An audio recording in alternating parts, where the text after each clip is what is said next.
এখন ভোগ দেওয়া হবে। এই যে ভোগ নিয়ে আসা হচ্ছে, ভোগ নিয়ে আসা হলো, এরপর ভোগ নিবেদন হবে।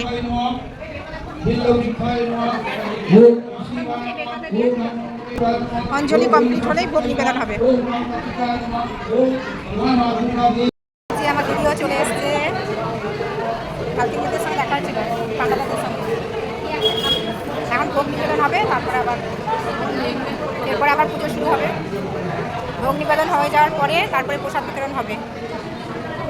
মা কোথায় বসে আছে রে? মা ওই দিকে নিচে বসে আছে। যে ভোগ দেওয়া হচ্ছে ঠাকুরকে এখন। নমিতা দি তাকাতে পারছে না, নমিতা দি চোখ জ্বলছে সত্যি করে। ভোগ বিতরণের সময় তো দেখতে নেই।